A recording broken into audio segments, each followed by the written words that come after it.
I think no matter what drugs or alcohol or whatever, we use addictively, or no matter how we stop using that thing, I believe that we typically start that journey from a pretty self-obsessed, self-centered place.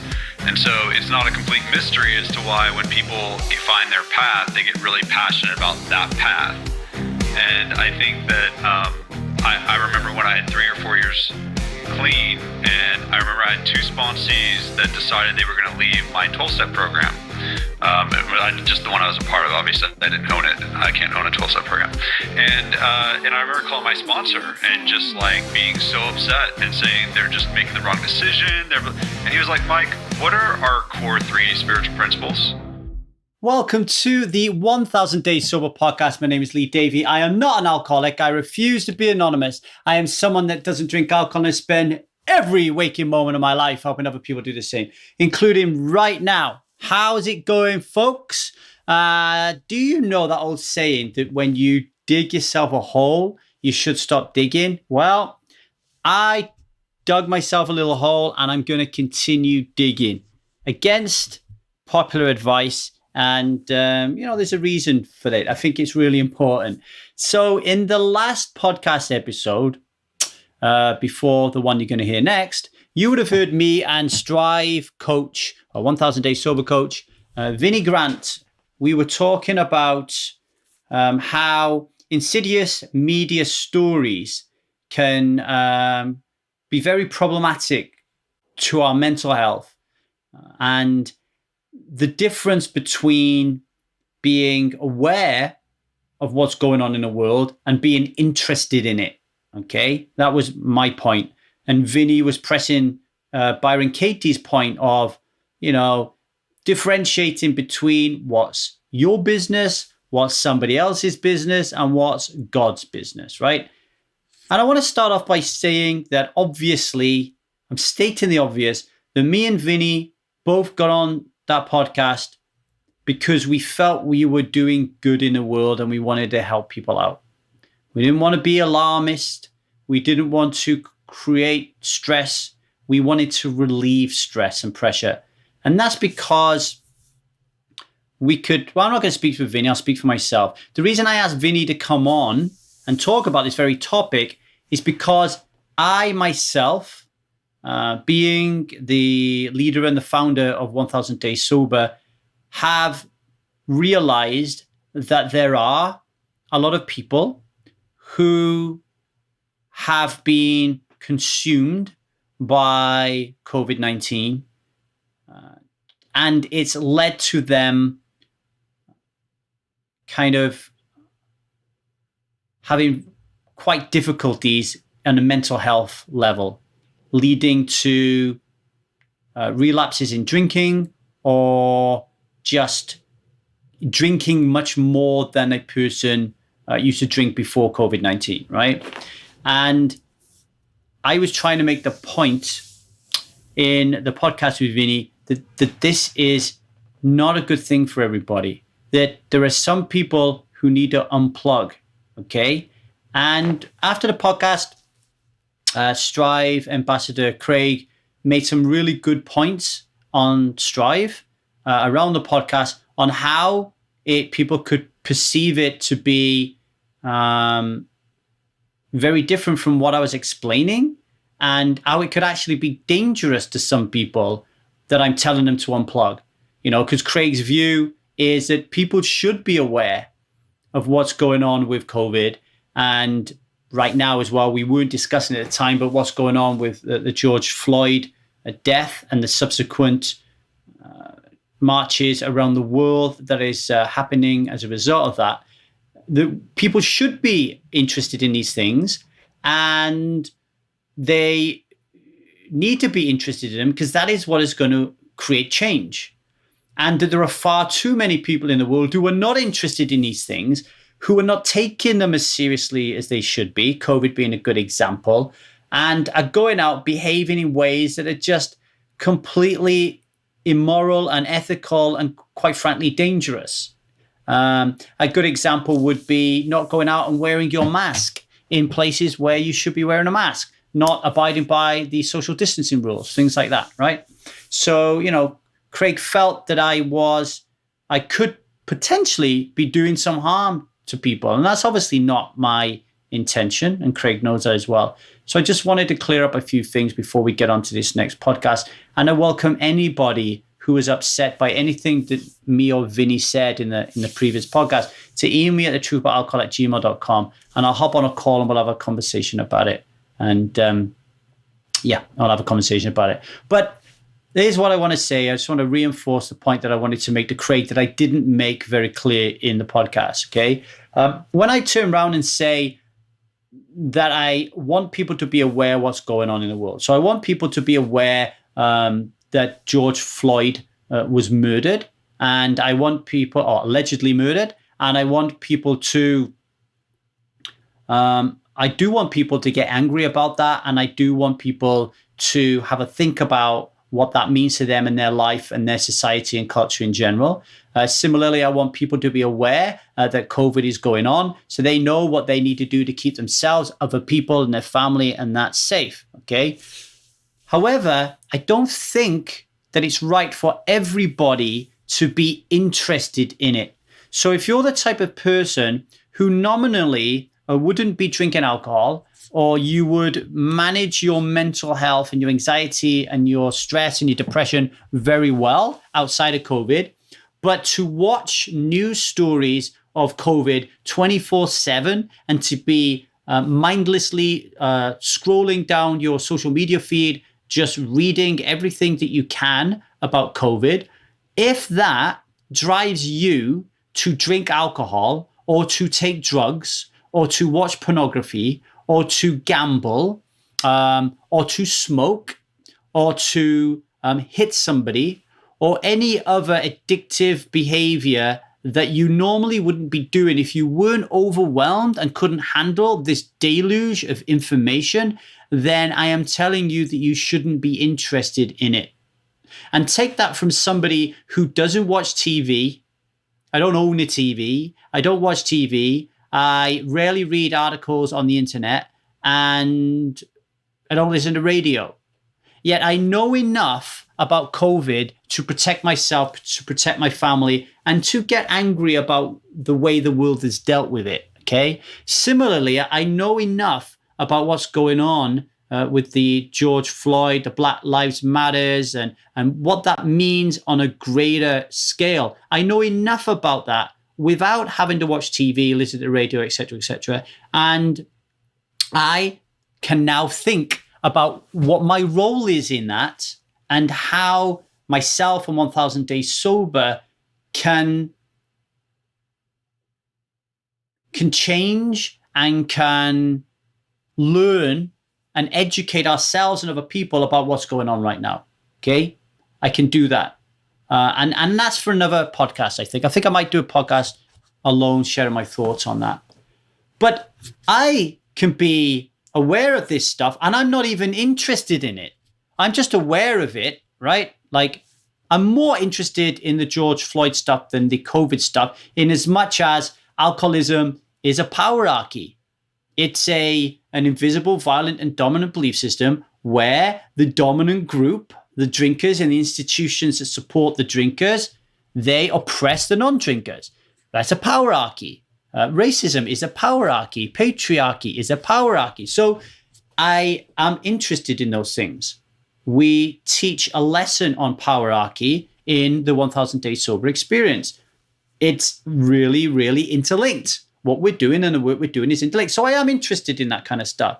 However, I'm not of the disposition, whereas if I watched, and I don't, because I don't need to, but if I watch 24/7 of this, I'm not going to start drinking. I'm not going to take drugs. I'm not going to do any of those things. It would affect me and my mental health. And I would start to feel a real low energy vibe and transmit that to people around me. I would find it really difficult to keep upbeat. And I would be more prone to anger and to upsetting people that I love if I was just focusing on it 100%. Okay. So the point that I want to make is if you suffer from mental health issues and you really think you're going to slip back on some really good progress you made, if you are really getting interested in this stuff, then switch off. Switch off. Okay? We can all be a crusader in so many different ways, but we can't be a crusader if we haven't looked after ourselves. We need to unplug and recharge. And there should be nothing wrong with us doing that, because we need to recharge in order for us to be the change that we want to see in the world, right? So just switch off if it affects your mental health. If it doesn't, and you're strong and you don't think that you're going to drink alcohol and all that kind of stuff, then knock yourself out. If you're going to use the knowledge that you're consuming to a good effect. Good effect. So someone like Craig, for example, I think Craig would make a cracking politician. So for Craig, I think he should get interested in these type of things. I think he should get really angry about these things and the sense of injustice, and he should try to do something about it. I think that would be perfect for him, just like he's done in alcohol, okay? Just like he's doing right now. He doesn't have to be a Strive ambassador, you know? But for Craig, seeing the injustice in the world, that people drinking when there's no value in drinking, it drives him to be an ambassador and make a change in the world. But he can handle it. He's not going to drink. He's feeling really strong and solid about that. He's in our 1K club, right? That's very different to our members who are in the stuck phase, or the people who haven't even reached the stuck phase yet. They can't face turning the laptop on and doing the work because they're so overwhelmed about the concept of being someone who doesn't drink alcohol. For them, it's not right that they get stuck into COVID, they get stuck into what's going on with George Floyd, if it's going to flip them over. You know, like we've all got to be really balanced and understand our own boundaries here and our own strengths and weaknesses around this thing. So I just wanted to just express that and just to, set the record straight, so to speak. If anybody's got anything else that I said in that podcast or any other podcast that pisses you off, or you think that I'm out of line, email me at thetruthboutalcohol@gmail.com. I learned a great deal from my interaction with Craig, as I always do. And so I see it as a gift. This feedback is a gift. So please do that, okay? Anyway, aside of that, I want to do a few congratulatory messages. I want to say congratulations to Polly for joining the 100-day club this week. I want to say a big well done to Roy, who recently unplugged and recharged from Strive for those very reasons that I just spoke about. She is going to hit the 200-day club this weekend. I want to say a big, massive kiss to Andrew in Australia for hitting the 365-day club at the time that you will listen to this podcast. So well done, Andrew. A year is a massive thing. And I want to say a big well done to Strive Ambassador Laurie, who joins the 900-day club tomorrow. Just 100 days more to go, and you will be a member of our 1K club, Laurie. Laurie does a lot of great work behind the scenes and guiding Strivers as a Strive ambassador. So thank you. And I want to say welcome to Paul R. from the UK. Paul joined in April when we were running the 1,000 Day Sober Experience. We opened it up to people for free. Paul is the only one that came through that, willing to invest in himself and really jump into the 1,000 Day Sober experience. He's doing really well. He's doing fantastic, actually, really getting involved. So, Paul, welcome to the group. Welcome to the team. Really appreciate it. So, without further ado, I'm going to shut the hell up and leave you in the capable hands of our next guest. He's got a whopping great big long bio. I won't read it all. But he said, at the age of 23, Michael Brody-Waite, who we're going to talk to, was a full-blown drug addict. Every day he drank a fifth of vodka and a 12-pack of beer. He smoked 2 packs of ciggies and more weed than any human should. And he did whatever other drugs he could get his hands on in the meantime. He'd been kicked out of college, fired from his job, evicted from his apartment. He had no money, no home, was throwing up blood, and he really thought he would be dead before his 30th birthday. And then on September the 1st, 2002, after running out of options and fearing death, he checked into rehab, entered recovery, and transformed himself. He's been on the TEDx stage in Nashville.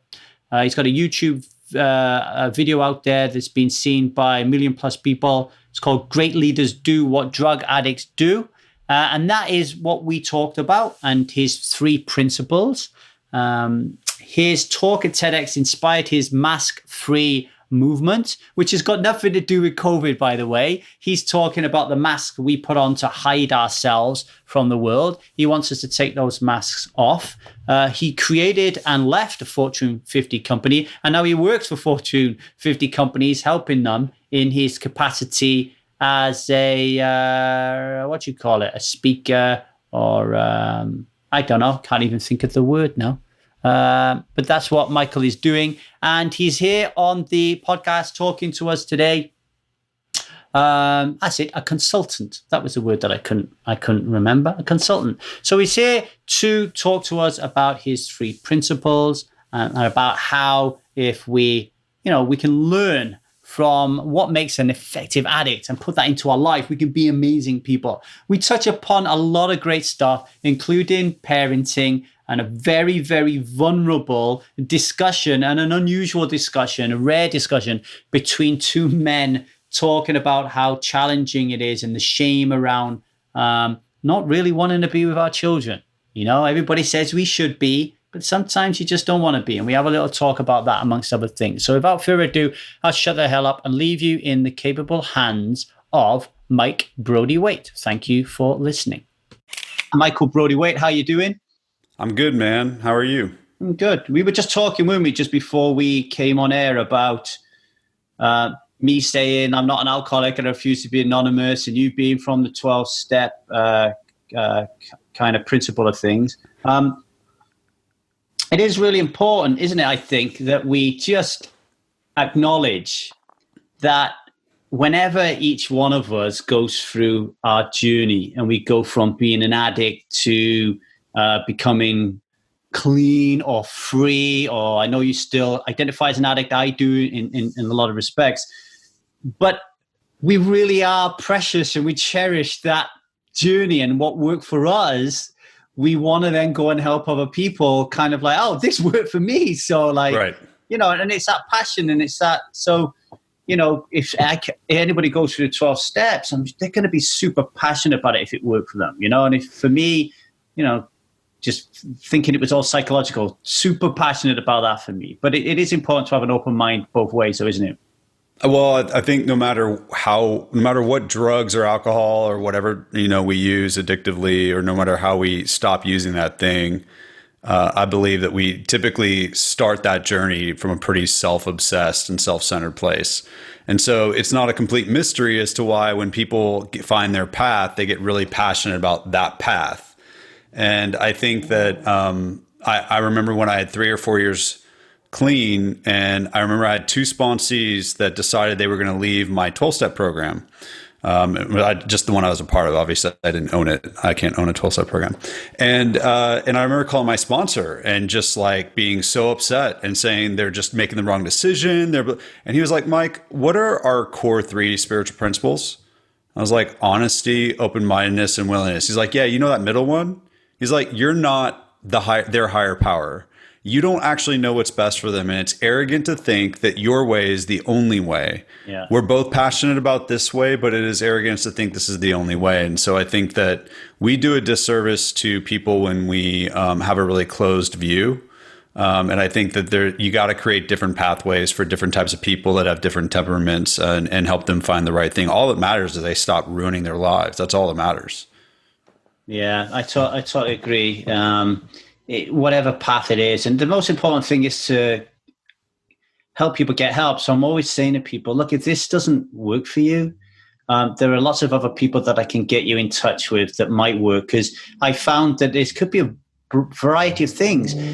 We, here at 1000 Days Sober, we could have like the greatest educational platform in the world.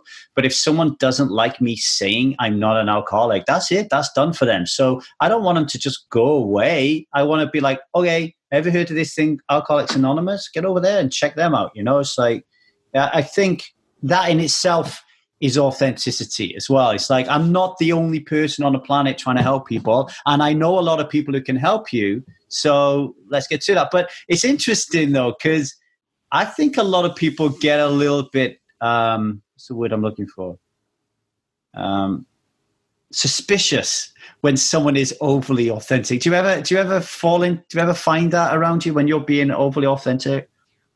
Well, I think it's sometimes people confuse authenticity with transparency and honesty, and being authentic is being true to yourself in word and action. And so, if you're a mafia boss, being authentic is killing people and stealing their money. So I think that it's very, very easy for us to put our definition of authenticity on other people, and at the same time, I know a lot of people that will be crazy, like Brene Brown calls it, I think, floodlighting, where they'll like completely overshare, and it's actually a way to avoid intimacy. And they'll tell you everything about them, like without you ever asking anything. And that's not authenticity either. That's only authenticity if their value is that they want every single person they interact with to have all the information up front. But most of the people I know that do that are just doing that out of insecurity. That if someone finds out this thing about them, or they don't want to like live in this gray area where someone doesn't know some of the things about them and all that kind of stuff. So authenticity is a choose your own adventure situation. And I think that anyone that goes out of their way to share everything up front is actually, in my opinion, usually covering up something. So I do get suspicious. Suspicious because I think authenticity is like not a one size fits all deal in the first place. We actually had a conversation around floodlighting on the forum at Strive. Certainly within the last year, because we was all reading Brené Brown's work, particularly Daring Greatly, that we was doing a lot of work on.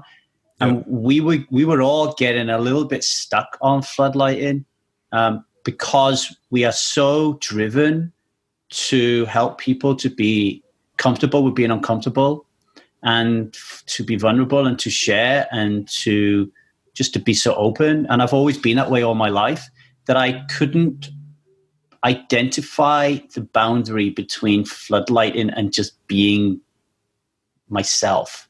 Does that make sense? Yeah. Well, I think part of the problem is that when we read those things, we're looking for static definitions. It's dynamic. You're a human being that has different preferences and ideologies and whatever. And so so for example, I'm a member of an anonymous program. And so most of my friends, no matter how much time they've had not using, like to maintain their anonymity.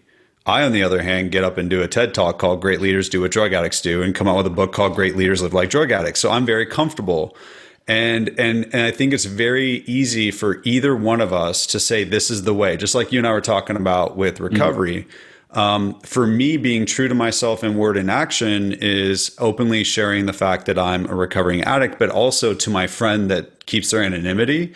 They might be being true to themselves in word and action. Yet there are times where I have been tempted to hide, and there are times where they disclosed, and we were both being inauthentic, even though we were doing the thing that the other person prefers, because all we were doing was violating our own boundaries. And so I think if you're someone who's always been really open, I think that your definition of floodlighting is going to be a lot more aggressive than other people's, but also it may be authentic to you to just be really open. And you might have someone where that's not authentic to them, but they're doing it out of nervousness or to try to accelerate intimacy, or because they're scared of the vulnerability of, I don't want people to find this thing out about me, so I'm going to put it all out on the front end so I don't have to deal with the risk of it getting rejected.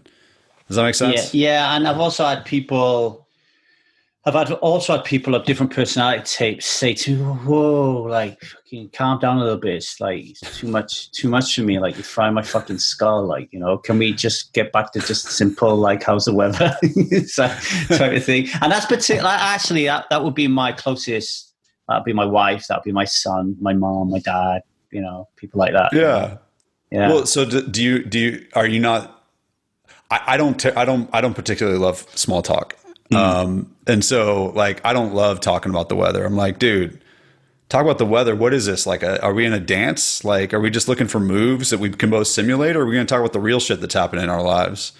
So, I mean, that's like, I don't floodlight, but I definitely, have times where I find myself in situations where people are essentially doing the equivalent of social lubricating through small talk, and I have this like appetite to get to what's real. It doesn't mean that I have to share everything and know everything, but I still like, oh man, do we have to do all these dances, or can we just get like, how actually are you? Because when you ask people how they're doing, and I know there's a million comedians that said this before me, but you don't actually know what to do if they say not well, because the common answer is, oh, I'm great, or things are good, or whatever. And then I always be like, are they?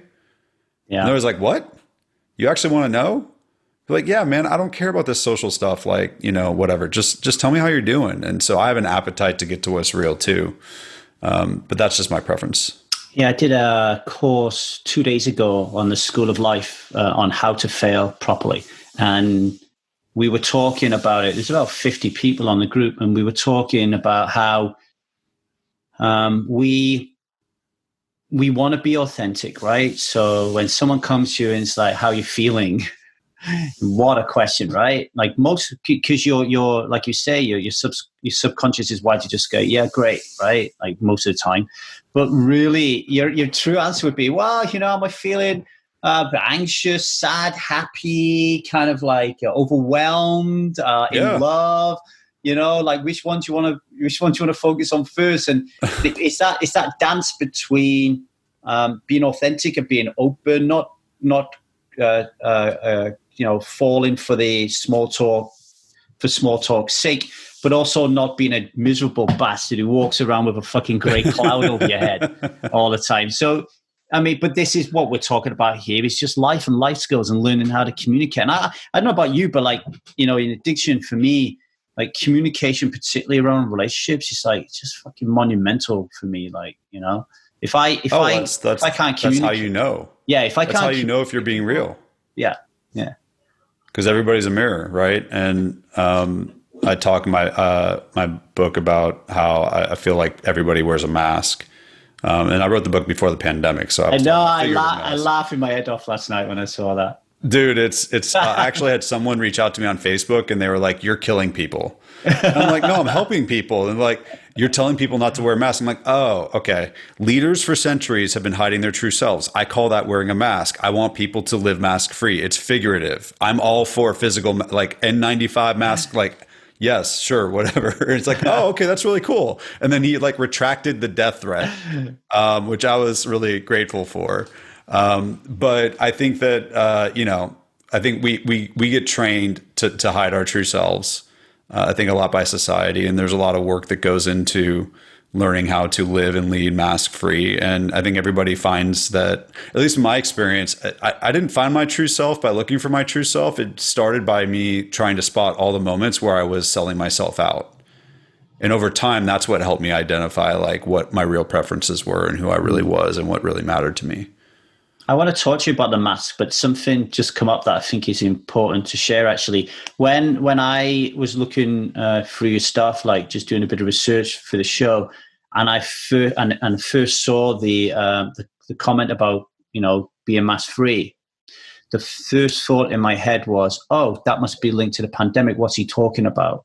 So the reason I want to raise that now is that assumption, that just happens kind of automatically.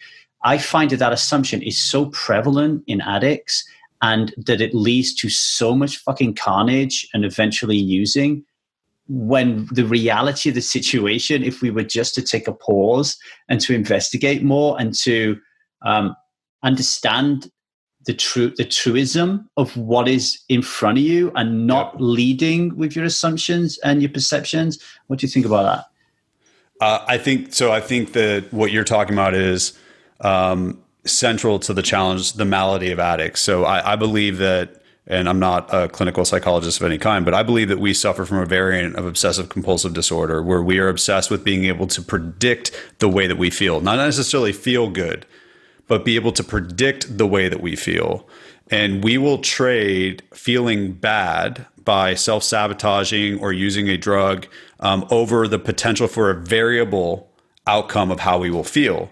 And so that is one of the reasons that we are such black and white thinkers, because if we have a binary perspective, we can predict which side of the spectrum we're going to end up on. And so that way, when you see something, if you make the assumption, you're living in a place where you can assume at what you're going to feel. It's predictable. But if you say, you know what, that scares me a little bit, that intrigues me a little bit, and I want to learn more, now you've just made yourself vulnerable to a whole spectrum of feelings and interactions, and you don't have the capacity to predict them. And so you're going to deprioritize that discovery because it's going to lead you to the place that you literally put all this crap in your system just to avoid experiencing. I like it. You expressed your view on that a lot more eloquently than I did, Michael. I don't know if that's true. I think I got a little lost when I was talking about math, so I'm glad you brought me back. I'm going to ask you a question, and then after you've answered it, I'm going to explain the reason why I asked the question. What is one of your greatest weaknesses right now?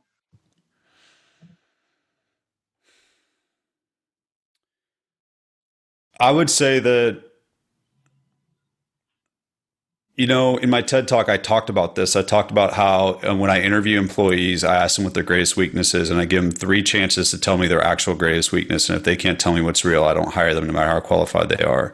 And at that time in my life, my greatest weakness when I gave the TED Talk was 2 years ago, was the fact that I couldn't celebrate and experience joy in success or achievement. And that doesn't have to be professional. It could be having my daughter. It could be, having we're pregnant with my son, like those sorts of things. But it's really hard for me to appreciate things in the moment. And I think that, at the age of 41, I'm starting to really sink in that my time on earth is limited. I have no idea what happens after, but just I know that my time in this way on earth is limited. And I find myself really struggling to be able to just sit and enjoy the struggle of building my platform, the struggle of teaching my daughter how to eat food and do things. And I keep having this running commentary in my head that says, you're going to look back on these moments and miss them. And at the same time, I find myself rushing to get to the next moment and not appreciating them. And I think that is something that when I was really striving, when I was younger in my recovery and younger in my career, I think it's something that I could rationalize. But now that I've been able to accomplish some things and accrue some resources and figure out who I am and have a family and all that kind of stuff, I think that I don't really have a really good excuse not to enjoy this life because I really wasn't supposed to live this long in the first place. And I think my greatest weakness right now is being able to enjoy all the little moments because I keep thinking that if I can get to a place where it's utopia and paradise and perfect in the future and everything goes perfectly, I'll enjoy it. But I have experienced those moments. I've sold a company to a publicly traded company. I've done a TED Talk. I've married the woman of my dreams. I've had my daughter. And in those moments, it is so hard for me to enjoy them. So I'm not able to really enjoy this thing called life. So I think that's a pretty shitty weakness, but it's one that I'm at least aware of. So I like the question. Thank you. Why do you ask it? Thank you for being really open about that. It actually, before I tell you why I ask it, it reminds me of a conversation I had with my wife last night. We were checking in last night and I said to her how really interesting it is that I bashed my father up, like vocally on here in my head to his face, about how he was always absent from my life and how he was always working away and he wasn't emotionally present. He would come home and just what he does in bed and all that kind of stuff. And I have a 19-year-old in the UK, I have a 3.5-year-old here. And I was saying to my wife, Liza, I've noticed that I'm falling into, I've not fallen, I have the same pattern in as much as if I, like every morning I get up with my daughter and make breakfast with her, the amount of times I get up off that seat and go to do something and then she follows me and then I'm like, get back to your seat and eat your breakfast. And then at dinner, I'm the same. And I realized that I'm always trying to run away from my kids. And I said to Liza last night, I'm the type of guy who really looks forward to putting their kids to bed so I can just relax and not have that constant energy around me. However, I now realize that I'm actually doing exactly the same thing as my dad. And it's a complete lack of mindfulness and presence. And that's not good. And it's not the way that I want to behave. And it's totally misaligned with my values. So you're not alone. You're not alone. Dude, but I relate to what you just shared so big, man. Because my daughter's 16 months old. And in the first 6 months, I remember thinking that I needed to leave my family because I felt like an imposter. The way I would always say it is I felt like a resentful tourist in my own home. And I wasn't like crazy resentful. It's just, I did not enjoy interacting with my daughter. There was no feedback loop. I like to talk about advanced stuff and she can't hold her head up, right? Like, my wife is a ghost to me because she has to take care of my daughter. They have a relationship. I don't know what to do with her. I'd rather solve more complex problems that are business or recovery in nature. And I found myself like, rocking her to bed or whatever. And the entire time saying someone else should be doing this. This isn't something I enjoy or that I'm good at. And I remember, when I was going to have her Amoret, everybody told me, oh, you're going to lose sleep. You're not going to sleep. Well, actually, because I was the only one working at the time, my wife and and she's really good about not having sleep, and I'm really bad about not having sleep. She said, if I have to get up anyhow, because she didn't want to use bottles, she's like, you should just sleep through the night. So I was having an experience I would feel guilty when people say, are you tired? Because I wasn't. But nobody warned me that I was going to like feel like an outsider and go, do I really want this life? And so finally in one of my meetings, I shared about it. And all these guys came up to me afterwards and told me that they felt the same thing. And that at about 6 months when their kids started interacting, and then at 12 months, and then at 2 years when they could really have like back and forth and do stuff with them, they really came to like love their child and really appreciate it. But they felt that same way at the beginning. And I was just like, why weren't you going to tell me about that part? like we all know how to, like, we've all experienced lack of sleep. Like, thanks for telling me I won't sleep, but like, why didn't you tell me about that part? And then interestingly enough, I open up and share about that. And another guy that's in my home group had a kid 3 months after me. And I remember calling him and asking him how he's doing. He's like, I'm great.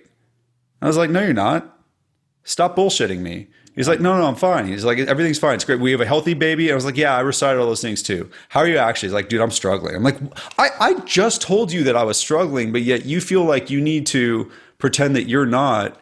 And so now with her 16 months and us pregnant with our second, I'm both in a little bit fearing, going back to the newborn phase where I feel no connection, but maybe I'll feel connection this time. But I love my daughter now. Now I have the connection and I don't have that challenge anymore. But because the things I have to teach her are so remedial, my brain gets bored.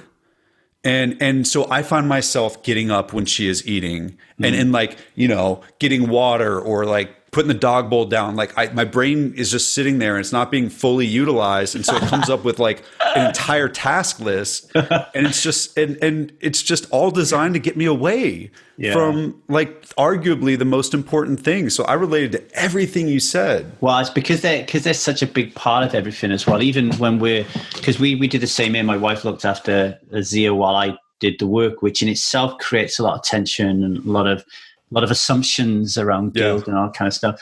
But it's such an important aspect of it that you really do have to kind of find an outlet to be open with it. And it sounds like you have that with your group. I hope you have that with your wife as well. I do. I wasn't telling her, and I felt so disconnected from her. And so my friends were like, tell her. I'm like, she is sitting there being held hostage by something that's eating her nipples every hour and a half. She has no sleep. She does not need to hear about how I'm feeling sorry for myself. And they were like, no, share. And when I went, so I shared with them, which they encouraged me to share with her. And then when I shared with her, she's like, God, thank you so much for sharing that with me, because I was wondering what the heck was going on with you. I was like, you're not pissed off? You're not pissed off that I'm like sitting here like complaining and I have a much better situation than you do in this regard? She's like, no. And I learned right there, okay, because like my wife and I, like, no offense to anyone that lives in the South and that does this, but I feel like, I live in the South and a lot of people will like, it's really important to project the image of a healthy marriage. And I feel like at the same time, most people don't have healthy marriages. And I'm really fortunate. It's my second marriage, so I think I learned my lessons in the first, but I'm with my soulmate. I'm with my best friend. Like, I adore her. We have this incredible relationship. And so I didn't want to hurt her, but I wasn't connected to her. And that's one of the things that was driving my feeling like an outsider. Yeah. And so by actually talking to her about it and her going, no, I understand. And I don't want you to process this stuff separately.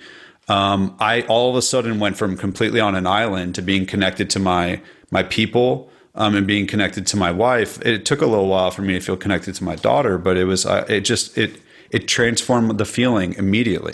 It's so important, it's like during that same conversation I had with Liza last night, my wife, I said, I just need to share with you how I've been feeling today. And she's like, go for it. And I'm like, I'm finding it really difficult to work from home.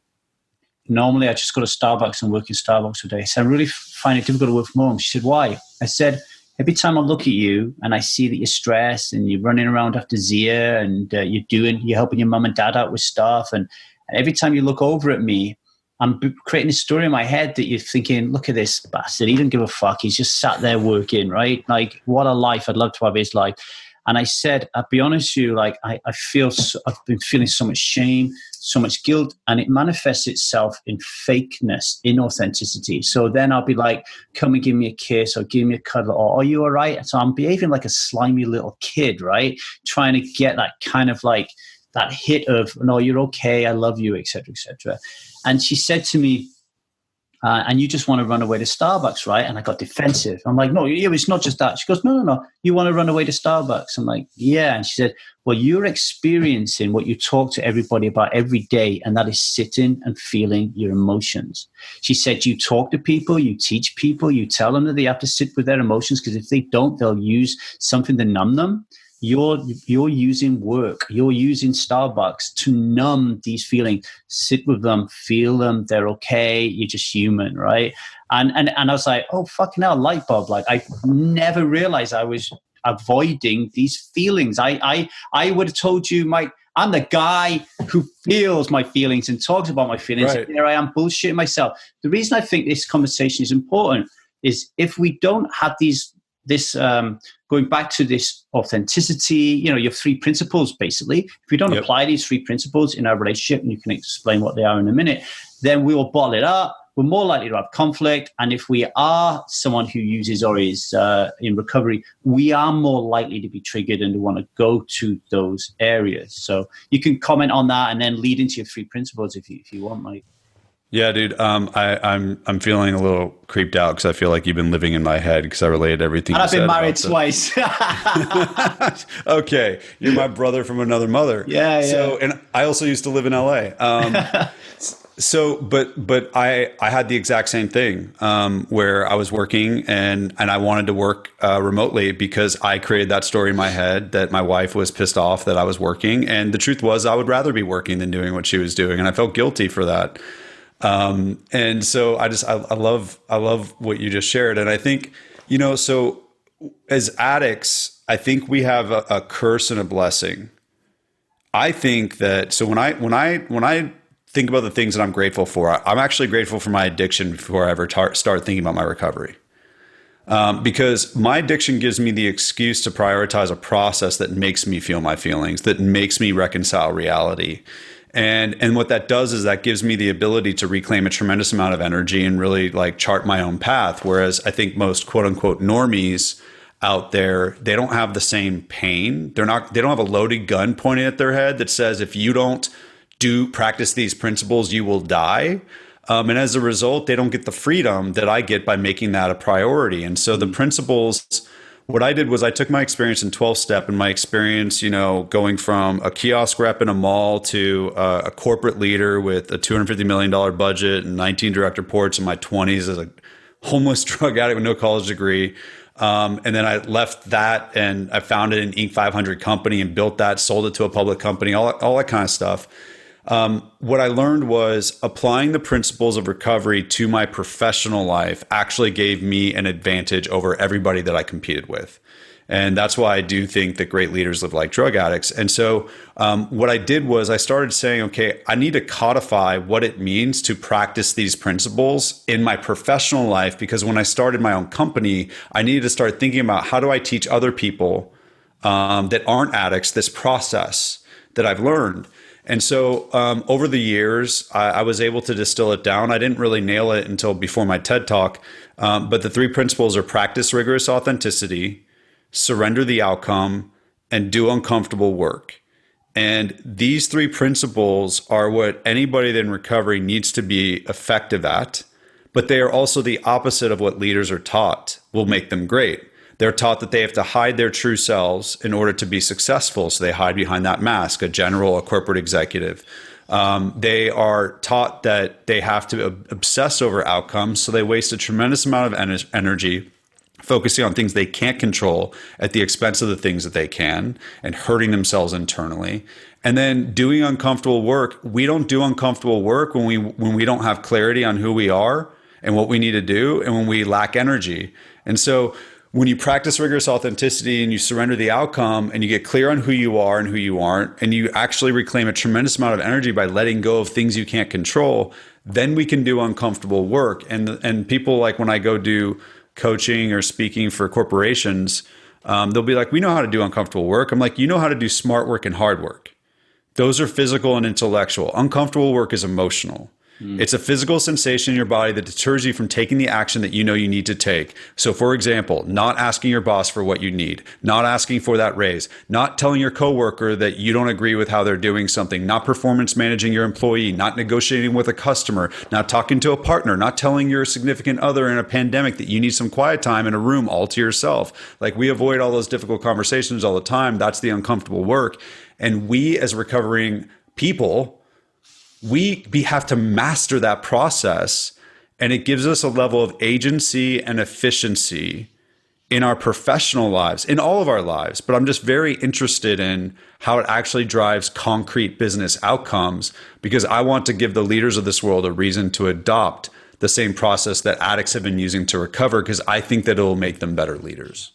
Yeah, when I was watching your TED Talk and listening to you explaining those principles, the first thing that struck my mind and linked into the philosophy that I follow was, first of all, I said to myself, it's not just the leaders. Actually, this is the way that the world is set up. So, yes. So like but when you think about it, it is the leaders that are actually holding all the cards in how the world operates. But so I think that rather than addiction be an individual problem. So Mike's an addict. He has a problem. Lee is an addict. He has a problem. We need to fix Mike. We need to fix Lee. The work that I've kind of, it's like you quit drinking, and then over time your idea around how you did it morphs and changes. Yeah, totally. Mine is currently at I had no choice. Like the world is an addictive system. It's the macro version of me as a micro. They want me to be inauthentic.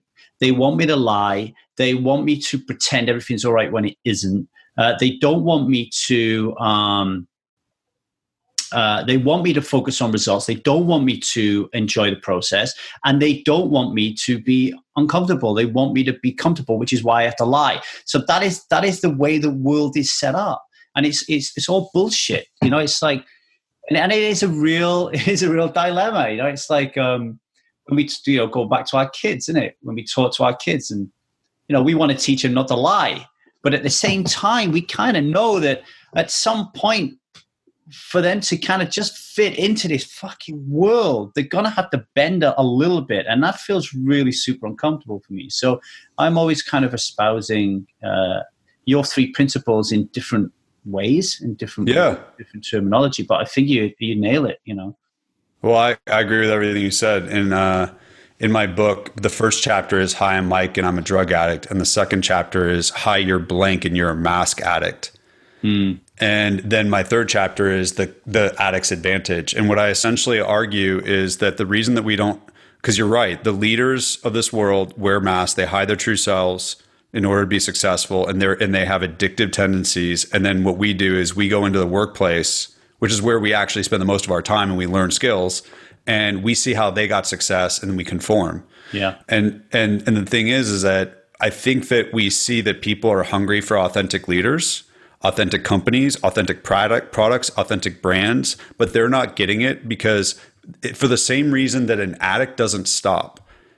you have to acknowledge that you have an addiction in order to do something about it. And you can tell an addict, stop all you want, but it's not until you tell them what to start instead. And the leaders of this world don't have a system for authentic leadership. They've got thought leaders like, I love Brene Brown, and other people out there that will inspire you with the what and the why, but they don't have like a step-by-step how, like something that will actually work, like your system, the 12 steps, like whatever. If we can help a heroin addict stop slamming dope every single day, regardless of their education level, we should be able to show a leader how to systematically take off their mask and show their true selves. And so what I outline is essentially adapting these principles for professionals so that they can stop their addiction to the mask. And they can apply it in any way that they want in other areas. But I think that we just haven't acknowledged that the problem is, it's not that the people in this world need to act differently, it's that they can't. The reason that is so important, what you said, and that why I always tell people at 1000 Days Sober, come to 1000 Days Sober, but I'm not here to help you quit alcohol. Like, I'm here to help you quit alcohol and live a fulfilled life. Because if I help you quit alcohol and you turn into an even more miserable bastard than the person you are today, then I've failed. And that's not what I want. Yep. Go back and fucking drink, like this is about being happy, right? And I remember I worked in the railway for 19 years when I left school, Mike. And I left when I stopped drinking alcohol because I felt I had the power to kind of finally challenge what I was doing there. And I always remember I would go to Doncaster, which is our headquarters in the north of England. And our CEO at the time is a guy called Keith Heller, very effervescent, inspiring, inspirational Canadian figure. And I'd be there and I'd be listening to him and he'd be saying, yeah, this is all about our people. Our people are most important. Then come our customers, et cetera, et cetera. And then we'd get in a car on the way back to Wales and my managing director would be like, okay, right, forget all of that. We're not doing any of that. Okay? Because if we do any of that, I ain't going to get my bonus. Yep. So then you find yourselves at odds with your own personal values. You have to wear a mask when you don't want to because yep. you're a middle manager. You have to go into your employees and you can't really be, I mean, the line I took is I ended up being honest with them, but then I would be at odds with my MD. So when I eventually left, he couldn't wait for me to go, so why is that important? Man, I cannot describe in words how miserable and off point I was when it comes to my meaning and purpose. I was so far off point, but the problem is back then when you're an addict, you don't even know that you're so far off point because you don't know what your meaning and purpose is. And it wasn't until the day after I left that I woke up with no alarm clock, with knowing that nobody was going to trap their finger in a fucking wagon door and I would get blamed for it, that my trains wouldn't run on time, that a customer wouldn't fucking complain to me, that one of my staff members wouldn't go sick this weekend and I wouldn't be able to fill a position. I had nothing to worry about all of a sudden. And then I was like, oh, wow, okay, what do I really want to do in life, right? So fucking powerful. And if you follow the herd and break every single one of these principles that Mike is talking about, you're heading for a world of hurt, and you don't even know you're heading there. That's the fucking saddest part about it. Well, one of the challenges that I have is I'm so obsessed with applying these principles to the professional world, and the reason is not because I'm solely obsessed with the professional world, but when people look at recovery, when they look at authenticity, they see that as personal self-help stuff. And it's my personal experience that the greatest competitive advantage any individual team and organization in this world can achieve for the lowest cost is to teach their people how to live and lead mask free. I've assessed over 1,000 leaders from the boardroom to the mailroom to the classroom to the living room. And 90% report that they wear masks at work. And what I found is everybody hides themselves at work in one of 4 ways. There's 4 masks. And these 4 masks in aggregate cost people on average 500 hours a year. That is enough time. Imagine having a calendar that had 3 months with nothing on it. Or if you're into TV, that's enough time to watch every episode of Friends, every episode of The Wire, watch every single Marvel movie, become a certified yoga instructor, and still be able to catch the Tiger King. Yeah. It's a tremendous amount of time. And these 4 masks are what everybody is doing in the professional world right now. And the only people that have been taught the skills on how to not use these masks at work and claim that advantage are recovering addicts. And you, as a recovering addict, feel absolutely terrified to explain to a potential employer that you're an addict. And it's such a shame. Like Renat Strahlhofer, who was a previous guest here, she said, if only people could wake the fuck up and they could look at your CV and go, holy shit, you went through a divorce? You're a recovering drug addict? Oh, you must have so much potential. You've suffered so much. You've faced adversity. You've overcome it. You know how to get over obstacles. Nothing's, etc., etc., etc.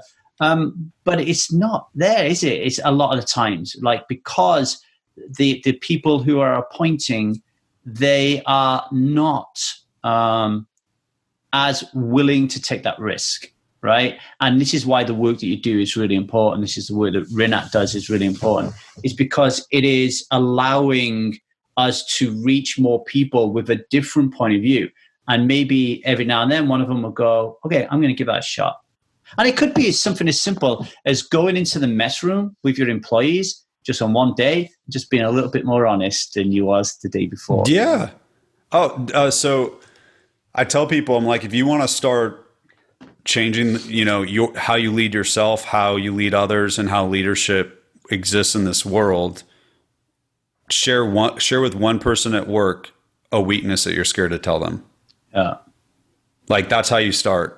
And what you'll find, we found this stat that 85% of the things that we fear never happen. And so we waste a tremendous amount of time out of fear. And so when we think about, one of the 4 masks is hiding a weakness. And when we think about that one, when you hide a weakness, you waste a tremendous amount of time. So I remember spending 22 hours trying to figure out Microsoft Excel when I could have spent 15 minutes asking someone for help.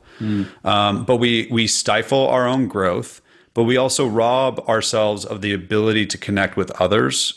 Google did this. I've done a lot of work with Google, and they're really thoughtful about this kind of work. And they did this assessment of their teams. They assessed over 200 teams across 180 characteristics, and it's their rework project.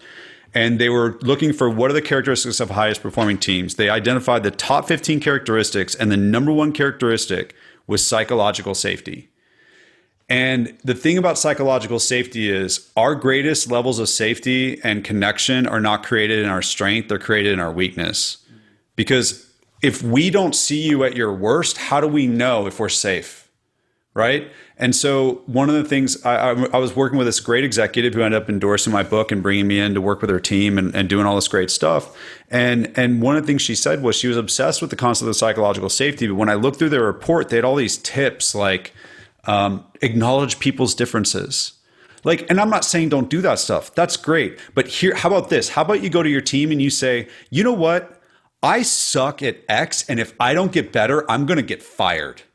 I am in the middle of the shit right now. I have no idea how the story ends, but walk with me and watch what I do. And as I lead myself, you can think about the things that you're scared to talk about that are holding back your potential. And we can all talk about them together, and we can grow together instead of everybody trying to say, being scared of saying, I don't know, or massaging their metrics, or, hiding their weaknesses or whatever. And so when I went and worked with her team, she went deeper than everybody else, and she made a safe environment for everybody to talk about their challenges. And what that gave everybody was agency to co-create a different reality that is more efficient and more effective. And it actually leads to better freaking business outcomes. But people get so freaking uncomfortable when you talk about authenticity, when you talk about people should do what drug addicts do, that they go, no, we're not going to do any of that. But like, dude, there are so many people that are not reaching their potential because they say yes to things they could say no to. They hide their weaknesses. They avoid difficult conversations, and they hold back their unique perspective. And any CEO right now, any leader right now that says, I'm going to make it my mission to empower my team to do those 4 things will absolutely obliterate everybody that they're competing against. But they're going to have to get effing uncomfortable because people will make fun of them. People will say that's not how you lead. And you know what? That's what happened to me, and that's how I ended up becoming the manager of my mentors. And that's sorry, a little bit of a rant, but I like rants, and that's why sometimes you have to plow your own furrow type of thing. Is that the right phrase? So when I was on the railway, I would continually be accosted by my managing director about being too open, about talking too much, about being too frilly around the edges. And in the end, and when I left, I was like, fuck this. I'm just going to create my own company, do what the fuck I like. I don't want to be fighting this fight all the time. And here's the thing. Let's say, and I'll do a direct parallel with addiction. Let's say you work in a company, it doesn't matter what it is, you're the CEO of that company, maybe it's a small company, right? You've got like 30 people working for you, right? So you think you've got a 30 strong team, right? Now, let's say you're in Strive, which is our community forum, and let's say there's 30 people on there. So you think you're in a 30-strong team, right? But if the CEO of that 30-strong team is being disingenuous, is being inauthentic, is coming from a place of fear and scarcity and lack, okay, and he breeds that through his organization, he ain't got a fucking team. And if you're in Strive and you're somebody there who is suffering from fear, is suffering from lack, you can't get authentic, you can't be vulnerable, but you've got all these people, you ain't in a team, that ain't a team, right? But if you can somehow do what Michael's saying, and you can do these 3 principles, and you can drop those 4 masks, whether you're in a professional outfit or whether you're a part of something that's helping you to recover from your addiction, now you're talking an ability to generate such greater volume and traction and power and togetherness that can fucking catapult you, not like caterpillar you, like I think what you're talking about is really important. And I can see quite clearly how the two, your book and your ideas really correlate really well between business and addiction, Mike. Thanks. We've got it. I still marvel at the fact that I learned how to not use drugs and alcohol by hanging out with other addicts and drinking really shitty coffee. And then I get paid, and my team gets paid to go teach corporate executives with MBAs how to really lead. And I think that's an incredible place to be. And so, like, if you're out there right now and you're listening and you're an addict of any kind, whether you're active or in some form of recovery or abstinence, I would just say that the world has seen nothing yet. We got a saying that in my 12-step fellowship that says, a head full of recovery will fuck up your using. Well, a head full of these 3 principles will fuck up your leadership. And I think that it starts with how you lead yourself. And we always think about, and I really love the work that you do, because we talk about, I think we talk about recovery from addiction as something that neutralizes a negative or a stigma. We don't talk about it like it necessitates a superpower. We don't talk about it that way. But to me, that's what it is. It's a superpower. If I could take a pill tomorrow and I wouldn't have to participate in being this vigilant about how I feel and how I think and being authentic, and I didn't have to do any of that anymore, I wouldn't take it. Because I like that pressure. That pressure makes me better than the person next to me. It makes me not like as a human, right? But like when I'm getting shit done, I don't waste 500 hours a year pretending to be someone else. I don't do that. I probably wasted it on like social media or something else, or like Friends and The Wire and Marvel movies. Or reading all those books behind you. Oh yeah. But that's not waste. True. That's all knowledge, brother. They're not fiction books, are they? Well, there's a good mix here. You got nonfiction, you got fiction. And someone once said, like, hey, have you read all those books? And I was like, most of them. And they're like, oh, really? I was like, yeah. Like, do you think people put up books that they didn't read? And they were like, yes, I do. And I'm like, oh, okay. Well, I mean, I have some gifts up there that I haven't gotten to, but overall it's anywhere from Stephen King to, Brene Brown to the Big Book of AA to my 12-step fellowship. I'm not in AA, but there's all kinds of good stuff up there. Yeah, it's good stuff. I even have my book up there, which feels really, really self-centered. It's not. I'm in the talks with somebody to write a book right now, and I can't wait till I get my physical copy in my hand. It's been fucking long enough. I'm going to blast it out to everybody. Who gives a shit? Let's end on a conversation that I'm really interested in your thoughts on, because I'm not sure if we will agree on this one. We might have divergent opinions, but I think it'd be really interesting for people. Let's see where we get off with it. So when it comes to Strive and 1000 Days Sober, we have more than 3 principles. I think we have like fucking 100, but some of the core ones are we want to be radically honest. We want to be radically transparent. We want to be authentic. We want to teach people to be comfortable with being uncomfortable. We want people to not only focus on the process instead of focusing on results, but to really try to find a way of enjoying the process. It doesn't have to be fun, but enjoy it. But when it comes down to authenticity, I'll be honest, like I have people on Strive right now. Yes, you who are listening to this, it's you I'm talking about, who do not want anybody at work knowing that they're a member of Strive. Don't want any of their family knowing. Don't want any of their friends knowing. There's such a stigma still attached to it. They're not ready to tell their friends that they don't want to stop drinking forever. And I hear all the justifications like, well, it's too long away. But all it always comes down to a fear of being vulnerable and being an outsider, right? So I'm always pushing, no. At some point when you're ready, we need to deal with this issue of anonymity for two reasons. One, I really think that it's going to slow your process down unless you can show me otherwise. Two, for the greater good of the world and our worldwide battle against these issues, because let's not forget, I think that addiction is a systemic issue from life. So every time I have someone in Strive who keeps their mouth shut and doesn't tell people they've got a problem and become vulnerable about that, it's kind of feeding the system. It's feeding this addictive system because we're being quiet about it. A good example is I just said to Mike, I'm really struggling sitting down and giving presents to my daughter and I can't wait to put her to bed. And Mike goes, fucking wow. Like, I feel the same way. That's the power, right?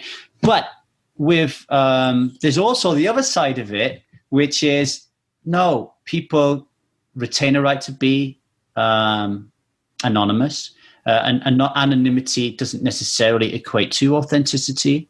There are really good reasons why people should remain anonymous, and if you push them, you could actually do more harm than good. So I'm interested as a going through a 12-step process. You're clearly not anonymous yourself, but what is your view around anonymity as it relates to authenticity?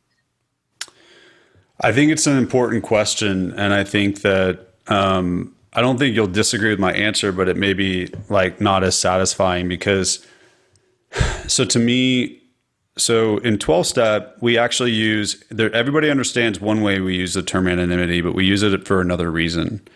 Another reason that we use it is to remind ourselves that anonymity is a state of bearing no name. And the reason that's so important for us is it helps us focus on principles instead of personalities.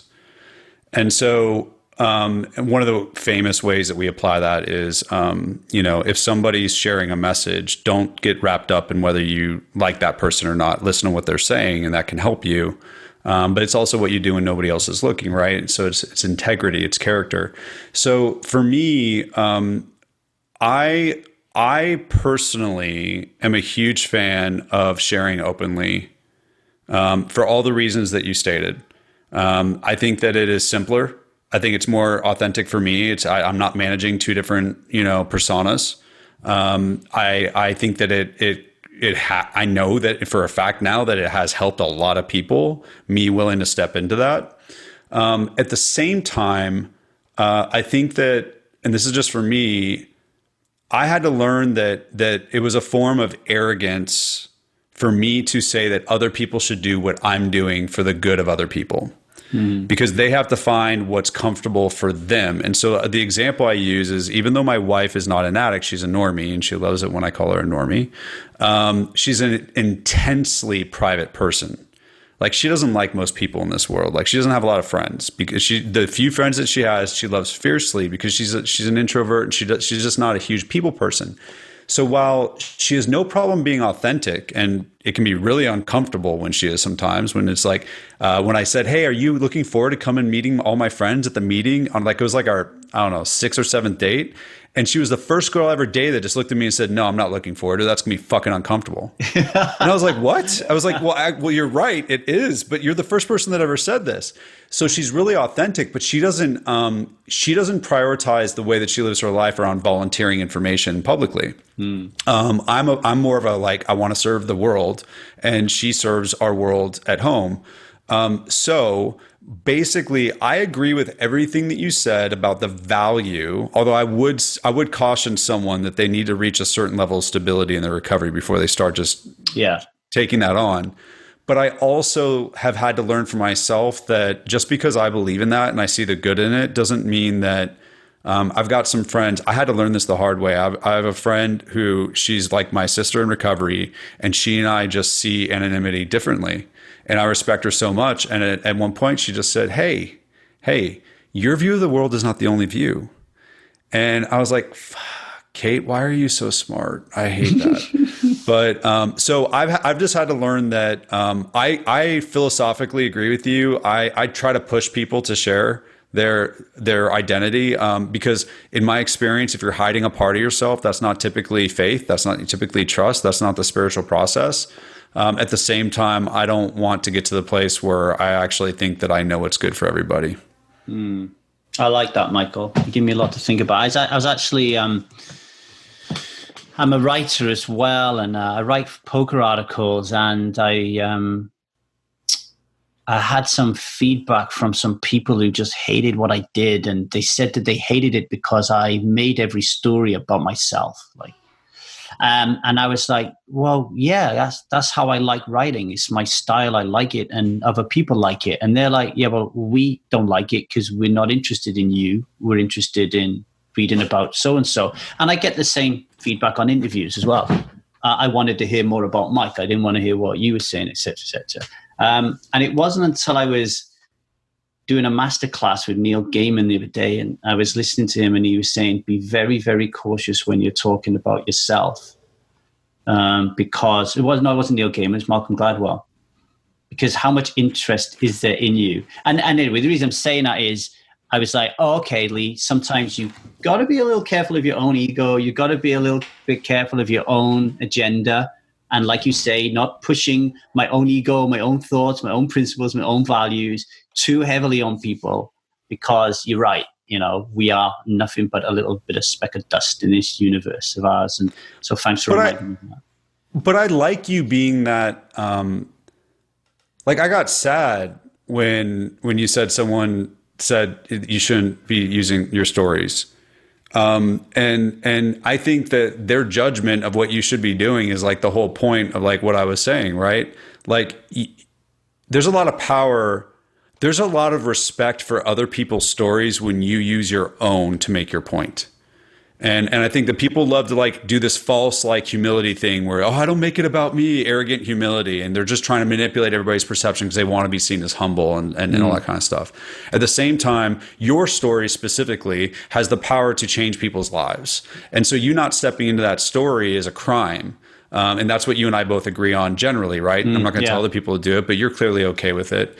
And so because they don't agree with that, like for them to think that you should or shouldn't is to disrespect whatever your unique perspective in this world is.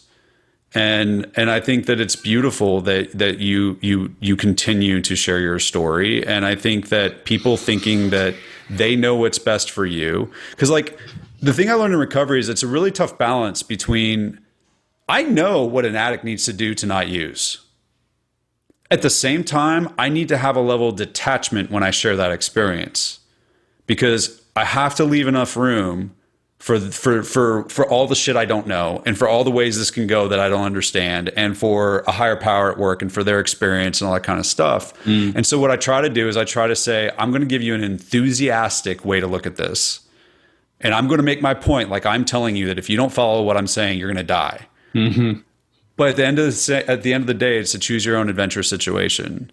And I think that when you are sharing your story in service to others, I think that's one of the most powerful things that you can do, because it both owns the agency that you're able to provide for others while giving them the freedom to actually step up and own theirs.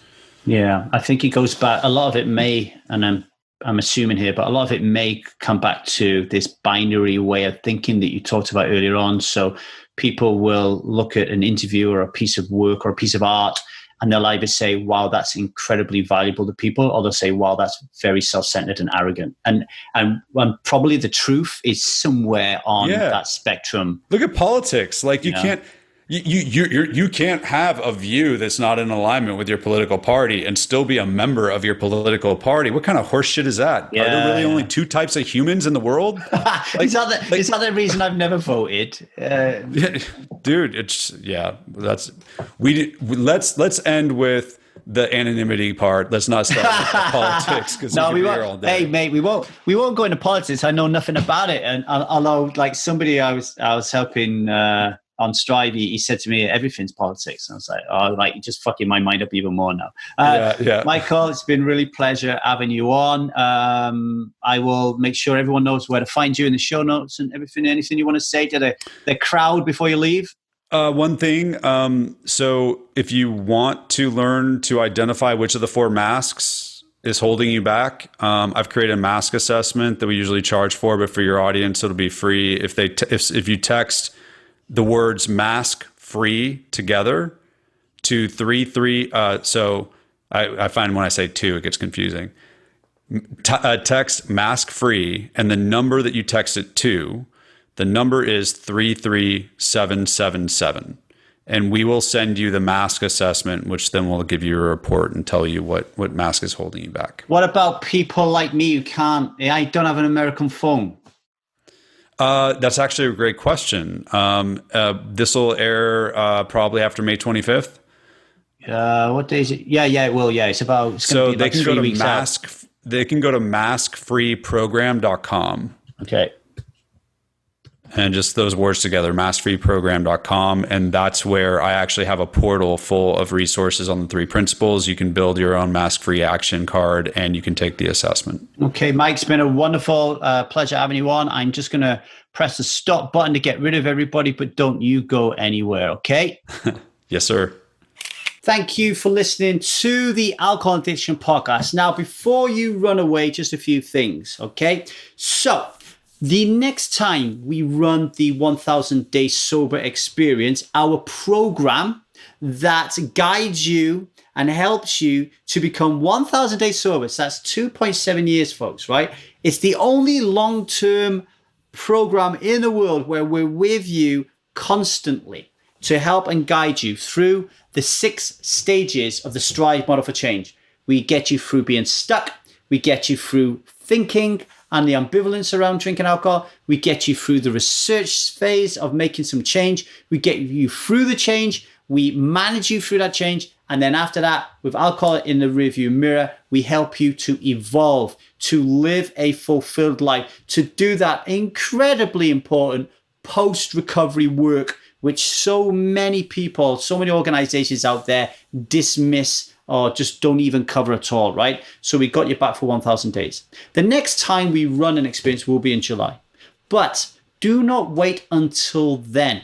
The best thing that you can do right now is to get over to www.1000dayssober.com and sign up to be a member of Strive today, okay? It is £40 a month subscription. That includes the 1000 Days Sober Experience. It includes online workshop. It includes online meetings. It includes guidance from our ambassadors. It includes one-on-one meetings with our incredible Strive coaches who are skilled at a vast array of important elements of your life that are going to drive up and increase your physical and mental health. And by joining now, you get used to the environment, you get used to the community, you get used to the people, and by the time July comes along, you'll be firing on all cylinders, kind of roaring to get into the 1000 Days Sober Experience. So do that today. Really, really important.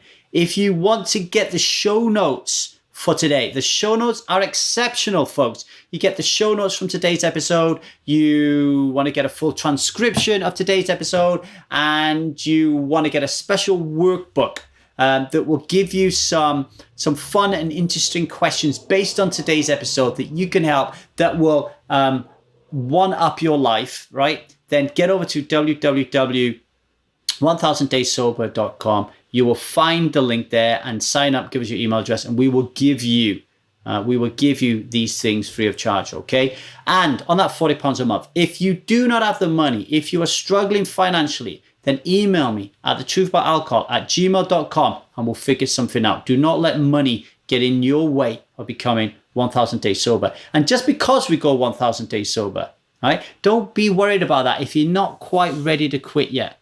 The first stage of the Strive model for change is called stuck. The second stage is called thought. And we do not expect you to stop drinking whilst you're doing that work. And that will take you a good 4 to 5 months. So you get a lot of grace. We will meet you where you're at in your addiction to alcohol. Don't worry about that, okay? We take on everybody. People who are desperately trying to stop drinking and people who are stopped drinking and they just want help putting their life back together, okay? Lastly, if you enjoyed listening to Alcohol Addiction Podcast, then please rate and review it on your local provider, whether that will be Apple or SoundCloud or whatever. Just give us a nice review and some nice stars. You can find us on Instagram at 1000dayssober.com or 1000 Days Sober, and you can find us on YouTube 1000 Days Sober as well. All right, take care of yourselves, folks. Ciao, ciao.